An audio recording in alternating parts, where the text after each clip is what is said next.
Friends good evening नमस्कार। आज हूँ मंगलवार संध्या। आज संध्या समय राज्यर अनेक गुरुत्वपूर्ण खबर गुड़िक आसी। राज्य में आसला एक बड़ चांचल्यजनक खबर।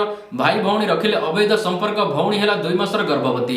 यह सहित ओडिशावासी वर्ष को 343 कोटी टंकार चा पियंती। अनेक गुरुत्वपूर्ण खबर रही। राज्य में आज केते आसला कोरोना आक्रांत संख्या, कमिला ना बढ़िला, क्यों जिलार केते हला कोरोना आक्रांत संख्या एवं टीका को नहीं एक बड़ खबर आसी। तेणु आपण भिडियो संपूर्ण देखिले आज संध्या समय समस्त खबर गुड़िक जानीपर। डेली डेली यही नुआ नुआ अपडेट पाइबा आम चैनल को सब्सक्राइब करनी पाखे बेल आइकन प्रेस कर दिंतु, जहाँफल आमर जब भी नुआ नुआ वीडियो आसो आप सर्वप्रथमे देखिपारे। नंबर 1 डिसेम्बर 15 पर राज्य में खोलिपारे स्कूल। डिसेम्बर 15 पर राज्य में विद्यालय खोलिया योजना करा जाउची। तेबे प्रथमे नवम और द्वादश श्रेणी को स्वाभाविक करने सकाशे प्रस्तुति हेउथिबा जणा पड़े। ए नै वरिष्ठ पदाधिकारी को नहीं एक बैठक अनुष्ठित होईची। डिसेम्बर 1 माने आज मेडिकल कॉलेज गुड़िक राज्य में खोली। तेबे डिसेम्बर तृतीय सप्ताह बेलू राज्य में शिक्षानुष्ठान गुड़िक खोलिया योजना करा जाउची। राज्य में कोरोना आक्रांत संख्या दिनक दिन कमुथिबारु एभली योजना करा जायछि। मिलिथिबा सूचना अनुसार चलित सप्ताह एने एक उच्चस्तरीय बैठक अनुष्ठित हेबो। एही बैठक में राज्य में विद्यालय गुड़िक केबे खोलिबो से नहीं चूड़ांत निष्पत्ति नियाजियो बोली जणा पड़े। तेबे छात्र छात्री माने सेक्शन एवं रोल नंबर अनुसार विद्यालय आसिबे। जुग्म और अजुग्म रोल नंबर को नहीं पिला माने विद्यालय को आसी पारिबे। यह द्वारा स्कूल रे छात्र छात्री संख्या कम रहिबो एवं सामाजिक दूरता मध्य रखा जाई पारिबो। नंबर 2 कोरोना कटकणा मध्य आज खोलिला राज्यर समस्त मेडिकल कॉलेज। कोविड गाइडलाइन भितर आज राज्यर समस्त मेडिकल कॉलेज गुड़िक खोली। कोरोना परठारु समस्त स्कूल कॉलेज आदि बंद रही बेले छात्र छात्री पाठपढ़ा मेडिकल कॉलेज खोलियापाई राज्य सरकार निष्पत्ति नहीं। कोरोना कटकणा भितर कॉलेज खोल मास्क सानिटाइजर एवं सामाजिक दूरता मानि कॉलेज रे चलिया पड़िबो। पूर्वर एने सूचना देते स्वास्थ्य मंत्री नव दास। तेबे आज समस्त मेडिकल कॉलेज गुड़िक राज्य खोली। नंबर 3 5 जिले में नुआ एआरटी सेंटर खोल। राज्यर 5टी जिले में नुआ रेट्रा भाइराल थेरापी बा एआरटी सेंटर खोल। एथिपाई जातीय एड्स नियंत्रण कमिटी नाक पक्षर मिली मंजूरी। बारिपदा मेडिकल कॉलेज, केन्द्रापड़ा, केन्दुझर, कलाहांडी और गजपति जिला मुख्य चिकित्सालय रे यही केन्द्र खोलिया निष्पत्ति निया जायछि। फल राज्य में एआरटी सेंटर संख्या 19 रे पहुंचीबो। एचआईवी संक्रमित व्यक्ति मानकु निज जिले में ही औषध पाइबा एठारे सुविधा मिल पारिबो।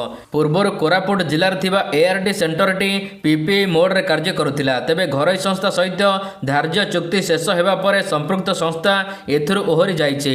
फल राज्य सरकार एबे एहार परिचालना दायित्व नैचंती। राज्य में 26,817 जन जीवंत एचआईवी संक्रमित एआरटी सेंटर द्वारा लाभवान होई पारुचंती। राज्य एड्स नियंत्रण समिति बा ओसाक्स पक्षरु एही सूचना दिया जाइछि। नंबर 4 वर्ष को ओडिशावासी 343 कोटी टंकार चा पिउचंती। चा प्रति ओडिशावासींकर प्रबल आग्रह रही। वर्ष को सेमाने प्राय 343.7 कोटी टंकार चा किणुचंती। चा शिल्पर अग्रणी संस्था टाटा कंज्यूमर प्रोडक्शन तरफ यही सूचना दि जाइए। कंपनी देथिबा सूचना रे प्रति वर्ष सारा देश में 26,000 कोटी टंकार अधिक मूल्यर चा बिक्री होउची। तेबे ओडिशा रे प्रति परिवार हाराहारी मासको 42 ग्राम चा व्यवहार करुचंती। राज्य में विभिन्न प्रकार चा बिक्री होउची, किंतु कला रंगर चा राज्य में सर्वाधिक बिक्री होउची। विभिन्न प्रकार स्वाद टी रही राज्य में। Green tea, herbal tea, premium मानर टी बिक्री होउची राज्य में, किंतु यह सीमित लोक किणुचंती। नंबर 5 राज्य में 1.5 डिग्री तलक खसला तापमात्रा। सोनपुर सबुठार अधिक ठंडा सहर। गत 24 घंटा मध्य राज्यर सर्वनिम्न तापमात्रा प्राय 1.5 डिग्री तलक खसी। राज्य में 2 सहर सर्वनिम्न तापमात्रा 10 डिग्री तले थिबा रेकर्ड करा जायछि। तेबे मोट 13 सहर तापमात्रा एबे 15 डिग्री तले रही। तेबे सोनपुर ठारे राज्य में सर्वनिम्न तापमात्रा रेकर्ड करा जायछि। एठारे सर्वनिम्न तापमात्रा 9 डिग्री रेकर्ड करा जायछि। या सहित दारिंगबाड़ रे सर्वनिम्न तापमात्रा 9.5 रही। अन्यपटे आउरी 11 सहर तापमात्रा 15 डिग्री तलक खसी। उक्त स्थान गुड़िक है अनुगुल 10.6 डिग्री, झारसुगुड़ा 13.2। नंबर 6 6टी राज्यर गरीब पिलामानंको चिकित्सा लगी आर्थिक सहायता देवे तेंदुलकर। ଭାରତୀୟ କ୍ରିକେଟ ଆଇକନ ସଚିନ ତେନ୍ଦୁଲକର 6ଟି ରାଜ୍ୟର ଗୁରୁତର ରୋଗରେ ପୀଡ଼ିତ ଥିବା 100 ଜଣ ବଞ୍ଚିତ ଶିଶୁଙ୍କ ଚିକିତ୍ସା ଲାଗି ଆର୍ଥିକ ସହାୟତା ଦେବେ ବୋଲି କହିଛନ୍ତି। ତେନ୍ଦୁଲକରଙ୍କ ସହଭାଗିତାରେ ଏକାମ ନାମକ ଏକ ଫାଉଣ୍ଡେସନ ସହିତ ରହିଛି, ଯାହାକି ସରକାରୀ ଏବଂ ଟ୍ରଷ୍ଟ ହସ୍ପିଟାଲ ଗୁଡ଼ିକରେ ଚିକିତ୍ସା ଗ୍ରହଣ କରୁଥିବା ପିଲାମାନଙ୍କ ଉପରେ ଧ୍ୟାନ କରୁଛନ୍ତି। ଫାଉଣ୍ଡେସନ ମଧ୍ୟରେ ତେନ୍ଦୁଲକର ସହାୟତା ମହାରାଷ୍ଟ୍ର, ପଶ୍ଚିମବଙ୍ଗ, ଆସାମ, କର୍ଣ୍ଣାଟକ, ତାମିଲନାଡୁ ଏବଂ ଆନ୍ଧ୍ରପ୍ରଦେଶର ପିଲାମାନଙ୍କ ନିକଟରେ ପହଞ୍ଚିଥାଏ। ନମ୍ବର 7 କରୋନା ଭ୍ୟାକ୍ସିନ୍ ଜଣେ ବ୍ୟକ୍ତିଙ୍କ ପାଇଁ ସରକାର ଖର୍ଚ୍ଚ କରିବେ 400 ଟଙ୍କା।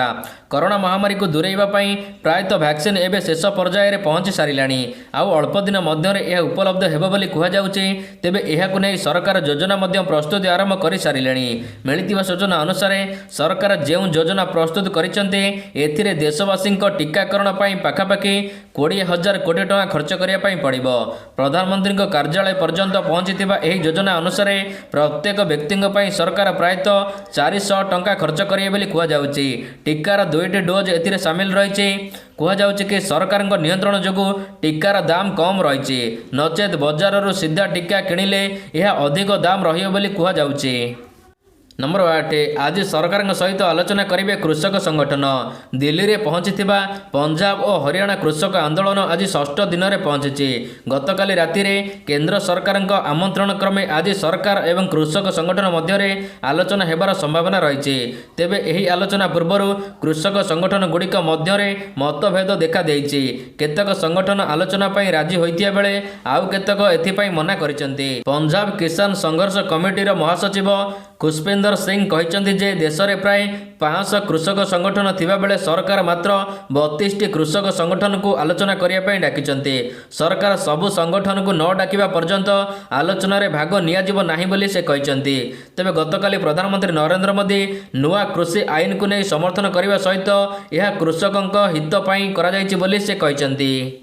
ନମ୍ବର 9 ରାଜ୍ୟରେ କମିଲା କରୋନା ଆକ୍ରାନ୍ତଙ୍କ ସଂଖ୍ୟା। ରାଜ୍ୟରେ ଆଜି ପୁଣି 378 ଜଣ ନୂଆ ଆକ୍ରାନ୍ତ ଚିହ୍ନଟ। ରାଜ୍ୟରେ ଏବେ କମିବାରେ ଲାଗିଛି କରୋନା ଆକ୍ରାନ୍ତଙ୍କ ସଂଖ୍ୟା। ଆଜି ପୁଣି 24 ଘଣ୍ଟା ମଧ୍ୟରେ ରାଜ୍ୟରେ 378 ଜଣ ନୂଆ ଆକ୍ରାନ୍ତ ଚିହ୍ନଟ ହୋଇଛନ୍ତି। ଏମାନଙ୍କ ମଧ୍ୟରୁ କ୍ୱାରେଣ୍ଟାଇନ୍ କେନ୍ଦ୍ରରୁ 219 ଜଣ ଏବଂ ବାକି 159 ଜଣ ଲୋକାଲ କେସ୍ ରହିଛି। ତେବେ ଆଜିର ଆକ୍ରାନ୍ତଙ୍କ ମଧ୍ୟରୁ ସର୍ବାଧିକ ଅନୁଗୁଳ ଜିଲ୍ଲାରୁ 38 ଜଣ ଚିହ୍ନଟ ହୋଇଛନ୍ତି। ସେହିପରି ଖୋର୍ଦ୍ଧା ଜିଲ୍ଲାରୁ 37 ଜଣ ଚିହ୍ନଟ ହୋଇଥିବା ବେଳେ ମୟୂରଭଞ୍ଜରୁ 34, ବରଗଡ଼ରୁ 32, କଟକରୁ 24, ବଲାଙ୍ଗୀରରୁ 22, ଜଗତସିଂହପୁରରୁ 18, ଝାରସୁଗୁଡ଼ାରୁ 15, ସମ୍ବଲପୁରରୁ 14, ବାଲେଶ୍ୱରରୁ 14, ବରଗଡ଼ରୁ 3, ଭଦ୍ରକରୁ 7, ଢେଙ୍କାନାଳରୁ 5, ଗଞ୍ଜାମରୁ 7, ଯାଜପୁରରୁ 8, କଳାହାଣ୍ଡିରୁ 8, କନ୍ଧମାଳରୁ 3, କେନ୍ଦ୍ରାପଡ଼ାରୁ 10, କେନ୍ଦୁଝରରୁ 15, କୋରାପୁଟରୁ 4, ନବରଙ୍ଗପୁରରୁ 3, ନୟାଗଡ଼ରୁ 4, ନୂଆପଡ଼ାରୁ 21, ପୁରୀରୁ 19 ଜଣ ଆକ୍ରାନ୍ତ ଆଜି ଚିହ୍ନଟ ହୋଇଛନ୍ତି। ନମ୍ବର 10 ରାଜ୍ୟରେ କମିଲା କରୋନା ମୃତ୍ୟୁ ସଂଖ୍ୟା। ରାଜ୍ୟରେ ଆଜି ପୁଣି ଆଉ 5 ଜଣ ମୃତ୍ୟୁବରଣ କରିଛନ୍ତି। ରାଜ୍ୟରେ ଏବେ ଦ୍ରୁତ ଗତିରେ କମୁଛି କରୋନା ଆକ୍ରାନ୍ତଙ୍କ ସଂଖ୍ୟା। ଏହି ହିସାବରେ କମୁଛି କରୋନା ମୃତ୍ୟୁ ସଂଖ୍ୟା। କରୋନାରେ ଆଜି ଆଉ 5 ଜଣ ମୃତ୍ୟୁବରଣ କରିଛନ୍ତି। ଏହାକୁ ମିଶାଇ ରାଜ୍ୟରେ ଏବେ ମୋଟ କରୋନା ମୃତ୍ୟୁ ସଂଖ୍ୟା 1744ରେ ପହଞ୍ଚିଲା। ଏନେଇ ରାଜ୍ୟ ସ୍ୱାସ୍ଥ୍ୟ ଓ ପରିବାର କଲ୍ୟାଣ ବିଭାଗ ପକ୍ଷରୁ ସୂଚନା ପ୍ରଦାନ କରାଯାଇଛି।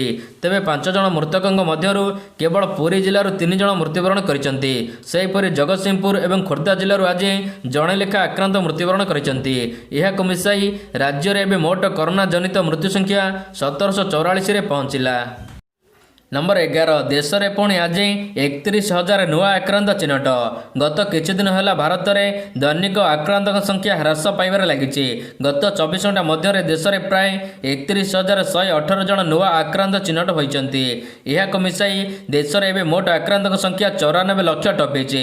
ଏହା ସହିତ ଦେଶରେ 24 ଘଣ୍ଟା ମଧ୍ୟରେ 482 ଜଣଙ୍କର ମୃତ୍ୟୁ ହୋଇଛି। କେନ୍ଦ୍ର ସ୍ୱାସ୍ଥ୍ୟ ଓ ପରିବାର କଲ୍ୟାଣ ମନ୍ତ୍ରାଳୟ ପକ୍ଷରୁ ମିଳିଥିବା ସୂଚନା ଅନୁସାରେ ଦେଶରେ ଏବେ ମୋଟ 94,62,809 ଜଣ ଆକ୍ରାନ୍ତ ଅଛନ୍ତି। ଏମାନଙ୍କ ମଧ୍ୟରୁ 4,35,600 ଜଣ ସକ୍ରିୟ ରହିଛନ୍ତି। ଏହା ସହିତ ଏବେ ଦେଶରେ ମୋଟ ମୃତ୍ୟୁ ସଂଖ୍ୟା 1,37,611ରେ ପହଞ୍ଚିଲା। ତେବେ ସବୁଠାରୁ ଭଲ କଥା ହେଉଛି କି ଦେଶରେ ବର୍ତ୍ତମାନ ସୁଦ୍ଧା ସୁସ୍ଥ ହେଲେଣି 88,89,585 ଜଣ ଆକ୍ରାନ୍ତ। ନମ୍ବର 12 ରାଜ୍ୟରେ ପୁଣି ଚାଞ୍ଚଲ୍ୟଜନକ ଏବଂ ଲଜ୍ଜାଜନକ ଘଟଣା ସାମ୍ନାକୁ ଆସିଲା। ଭାଇ ଭଉଣୀ ସମ୍ପର୍କରେ ଲାଗିଲା କଳଙ୍କ। ନାବାଳିକା ଭଉଣୀ ସହିତ ଶାରୀରିକ ସମ୍ପର୍କ ରଖିଥିଲା ନାବାଳକ ଭାଇ। ପୀଡ଼ିତା ଏବେ 2 ମାସର ଗର୍ଭବତୀ। भाई भौणीर पवित्र संपर्क लगिला कलंक। नाबालिका भौणी सहित नाबालक भाई बारंबार रखुला शारीरिक संपर्क। आउ शेष में नाबालिका भौणी होइछि 2 मासर गर्भवती। एभली घटना शुणिले जे केही भी ताजुब होइजिव। सुंदरगढ़ जिला कोईडा थाना पट्टामुंडा पंचायत कदमहड़ी अंचल में घटी एभली अभावनीय घटना। सूचना अनुसार बड़ बापा पुओ नाबालिक निज दादा झील नाबालिक सहित प्रत्येक दिन राति रे जोर जबरदस्ती अवैध संपर्क रखी आसुतिला। एक कथा कहा घरे प्रकाश कले माँ बापा को हत्या करियो बोली नाबालक धमक दे आसुतिला। नाबालिक को नहीं माँ बापार संदेह सृष्टि होइतिला। फलरे बापा माँ झील को पचारिबारु सब सत कहितिला। झील नाबालिका जनक 2 मासर गर्भवती होइतिया मध्य सेठारे कहितिला। या परे सोमवार दिन कोईडा थाना रे नाबालिकार बापा माँ लिखित अभियोग करिबा परे कोईडा पुलिस नाबालिक को निज हेफाजत को नहीं बाल सुधार गृह को पठाइछन्ती। अन्यपटे नाबालिका पीड़ितार बापा माँ एवं चिंतारे।